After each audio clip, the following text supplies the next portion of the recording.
Bismillahirrahmanirrahim. Assalamu alaikum, dear all viewers. Welcome to my YouTube channel, Elan with Technologist. Dear all viewers, today's our lecture, which is about special smear examination.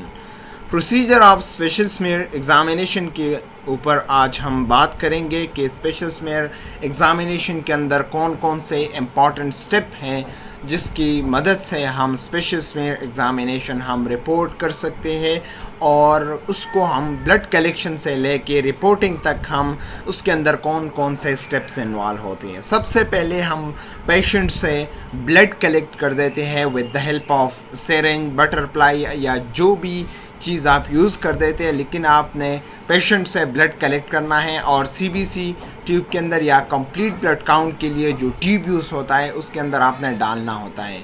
लेकिन जो CBC tube के अंदर एक anticoagulant present होते हैं उसको हम कहते हैं EDTA. EDTA stand for ethylene diamine tetra acetic acid, और उसकी साथ हम जो हमारा जो ब्लड है उसको हम मिक्स कर देते हैं with the help of mixer for 2-3 minutes, और फिर उसी से ही हम सीबीसी परफॉर्म कर देते हैं। ठीक है, फिर हम जाते हैं स्लाइड्स के ऊपर। सेकंड स्टेप के अंदर हम 10 माइक्रोलीटर या 5 माइक्रोलीटर ब्लड ले लेते हैं, स्लाइड के ऊपर हम डाल देते हैं स्प्रेडर की मदद से या कवर स्लिप की मदद से, जो भी आपके लिए इजी हो आपने उसी से स्लाइड बनाना है। लेकिन आपने इस तरह का स्लाइड बनाना है कि आपकी जो थंब शेप आ जाए। ठीक है, थंब शेप का मतलब यह है कि आपके पास उसके अंदर हेड भी हो, बॉडी भी हो और टेल भी हो, तो इसके लिए आपको स्टडी करना फिर इजी हो जाता है।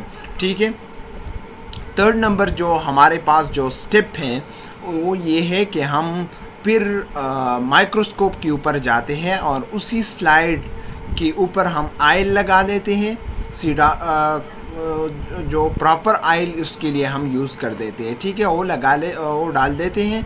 फिर हम उसको 100 जो लेंस है 100x जो लेंस है या आयल इमर्जेंस जो लेंस है उसके ऊपर हम फोकस कर देते हैं, और फिर हम उसके ऊपर हम एग्ज़ामिनेशन कर देते हैं कि whether the smear is normal, whether the smear is abnormal, तो फिर उसके ऊपर हम स्टडी कर देते हैं। ठीक है, फिर हम उससे जो रेटिकुलोसाइट काउंट कर देते हैं।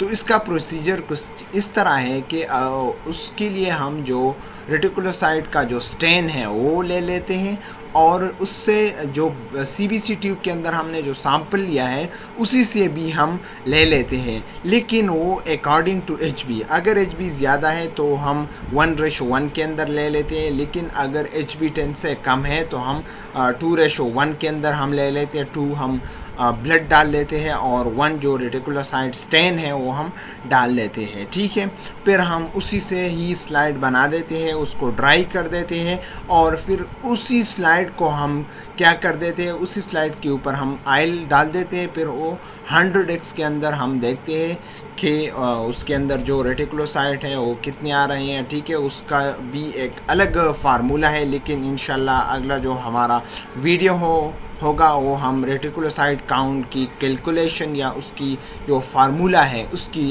ऊपर इंशाल्लाह मैं बनाऊंगा। ठीक है, और फिर हम जो फाइनल और फिफ्थ जो हमारे पास जो स्टेप है वो ये है कि हम किस तरह स्पेशल स्मेयर को रिपोर्ट कर देते हैं। ठीक है, ये एक स्पेशल स्मेयर एग्ज़ामिनेशन का जो एक रिपोर्ट है वो मैंने उठा के आप लोगों के साथ स्क्रीन के ऊपर आप लोगों के साथ मैं शेयर कर रहा हूँ। ठीक है, तो इस तरह का जो फॉर्मेट है आप लोगों ने इसके लिए बनाना होगा।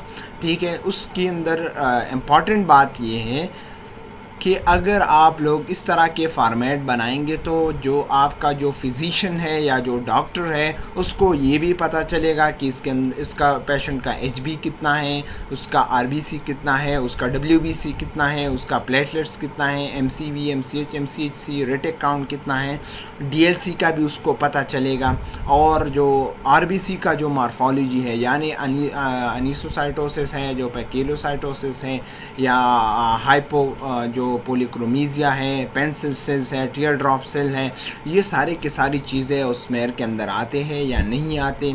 तो आप प्लस के अंदर भी रिपोर्ट कर देते हैं, आप उस तरह भी रिपोर्ट कर सकते हैं कि पेंसिल सेल्स आप सीन भी लिख सकते हैं वहाँ पर, ठीक है। फिर आप उसके अंदर देखते हैं कि उसके अंदर आपको जो मलेरियल पैरासाइट है वो आपको नज़र आ रहा है कि नहीं आ रहा, तो वो भी आप उसके अंदर रिपोर्ट कर सकते हैं। फिर आपने उसके ऊपर कमेंट्स देना है कि स्मेयर आपको किस तरह नज़र आया, यानी उसकी जो पिक्चर था उस किस तरह था, माइक्रोसेटिक था, हाइपोक्रोमिक था, या नार्मोसेटिक नार्मोक्रोमिक था, या मैक्रोसेटिक हाइपरक्रोमिक था, किस तरह था। और फिर आपने उसके लिए जो कुछ एडवाइस करना होगा, क्योंकि आप अगर आईडीए है तो उसके लिए आप फेरेटिन या कोई और डिजीज़ है, या आपको आईडीए विद थैलेसीमिया माइनर है तो उसके लिए आप एचबी इलेक्ट्रोपोरेसिस या और भी बोन मैरो इस तरह की आप सजेशन दे सकते हैं। फिर जो अगर वो ल्यूकीमिया का पेशेंट है तो उसके लिए आप बोन मैरो पे जा सकते हैं, लेकिन अगर थैलेसीमिया माइनर है या मेजर है तो उसके लिए आप फ्रेजिलिटी टेस्ट कर सकते हैं, या उसके लिए कोम्स डायरेक्ट इनडायरेक्ट ये सारी के सारी चीज़ें। या अगर पेशेंट G6PD डेफिशिएंट है, आपको स्लाइड के ऊपर इस तरह नज़र आ रहा है, तो फिर आपने जाके उस स्पेशल स्मेयर के अंदर आपने क्या करना है, उसी ही चीज़ों को आपने एडवाइस करना है। फिर वो फिजिशियन का काम है या जो डॉक्टर ने उस पेशेंट को स्पेशल स्मेयर एडवाइस किया था वो उसी का काम है कि वो कौन सी चीज़ पे सबसे पहले जाता है, ठीक है। So that was all about special smear examination. मैं एक उसको विद इन 1 मिनट उसको समराइज़ कर देता हूँ।